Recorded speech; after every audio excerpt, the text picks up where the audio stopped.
आजकल आप लोग डिजिटल अरेस्ट स्कैम के बारे में सुन रहे होंगे और ये स्कैम घपला काफी हो रही है, धोखाधड़ी इस तरह की। अभी हाल ही में गृह मंत्रालय ने डिजिटल अरेस्ट घोटालों में वृद्धि के बारे में चेतावनी भी जारी की है।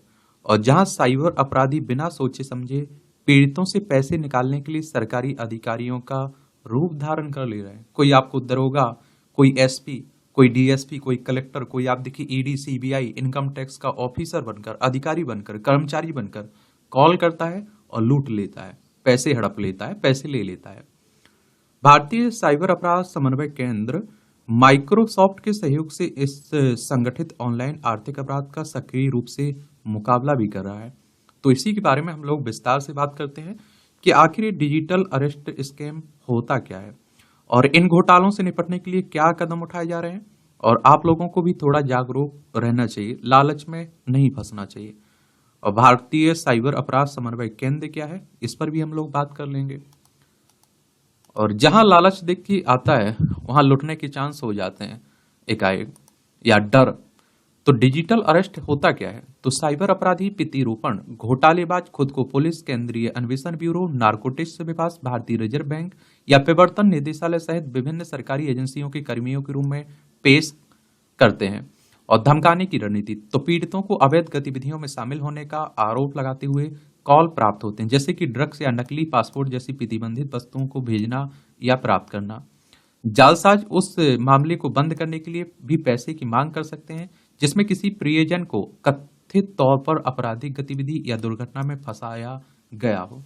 मान लीजिए किसी को आज कॉल आता है, कहते हैं कि वो आपका बेटा इस तरह के काम में अरेस्ट हुआ है, आप उसे छुड़ाना चाहते हैं तो पैसे दीजिए। या फिर आप देखिए किसी के ऊपर कोई केस चल रहा है तो उसे आप देखते हैं कि कॉल आता है कि आपको इस केस से निपटा दिया जाएगा, बाहर कर दिया जाएगा, आप इतने पैसे दे दीजिए। इस तरह के फ्रॉड हो रहे हैं।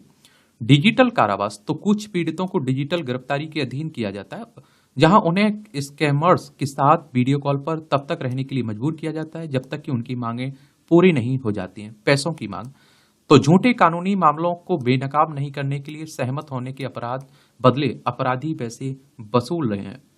इन घोटालों से निपटने के लिए क्या कदम उठाए जा रहे हैं? तो धोखाधड़ी वाले खातों को ब्लॉक करना। तो I4C ने सरकारी कर्मियों के रूप में प्रस्तुत किए जाने वाले साइबर अपराधियों द्वारा नागरिकों को डराने, धमकाने, ब्लैकमेल करने, जबरन वसूली और डिजिटल गिरफ्तारी से जुड़े 1000 से अधिक स्काइप खातों को ब्लॉक कर दिया है भारतीय साइबर अपराध समन्वय केंद्र ने। और आप देखेंगे कि भारतीय साइबर अपराध समन्वय केंद्र इन धोखेबाजों द्वारा उपयोग किए गए सिम कार्ड, मोबाइल डिवाइस और मूल खातों को ब्लॉक करने की सुविधा भी दे रहा है। क्रॉस बॉर्डर अपराध सिंडिकेट, तो गृह मंत्रालय ने पहचान की कि ये घोटाले सीमा पार क्रॉस बॉर्डर अपराध सिंडिकेट द्वारा संचालित होते हैं, जो उन्हें एक बड़े संगठित ऑनलाइन आर्थिक अपराध नेटवर्क का हिस्सा बनाते हैं। सतर्कता और जागरूकता सबसे बड़ी बात है। तो देखिए, भारतीय साइबर अपराध समन्वय केंद्र ने अपने सोशल मीडिया प्लेटफॉर्म साइबर दोस्त और अन्य प्लेटफॉर्म पर इस तरह की धोखाधड़ी के संबंध में सतर्कता को बढ़ावा भी दिया है एक तरह से। और यदि आप देखिए किसी को ऐसी कॉल आती है तो उन्हें सहायता के लिए तुरंत साइबर क्राइम हेल्पलाइन नंबर या फिर website national cyber crime reporting portal पर घटना की रिपोर्ट दर्ज करवानी होती है।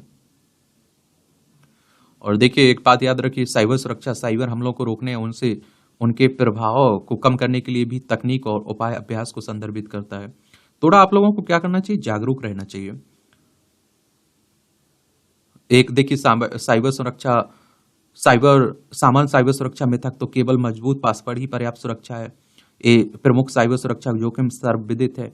सभी साइबर हमले वेक्टर निहित होते हैं और साइबर अपराधी आप देखते हैं कि छोटे व्यवसाय पर हमला नहीं करते हैं। तो ये सब आप लोग देखिएगा, थोड़ा ध्यान रखा करिएगा। भारतीय साइबर अपराध समन्वय केंद्र के बारे में जान लीजिए।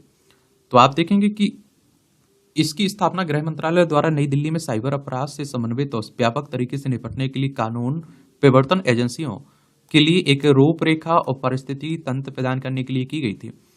I4C को देश में साइबर अपराध पर अंकुश लगाने के लिए नोडल बिंदु के रूप में कार्य करने की परिकल्पना की गई। यह तीव्रता से विकसित हो रही प्रौद्योगिकियों और अंतर्राष्ट्रीय सहयोग को बढ़ाने बनाए रखने के लिए साइबर कानूनों में संशोधन का प्रस्ताव करता है।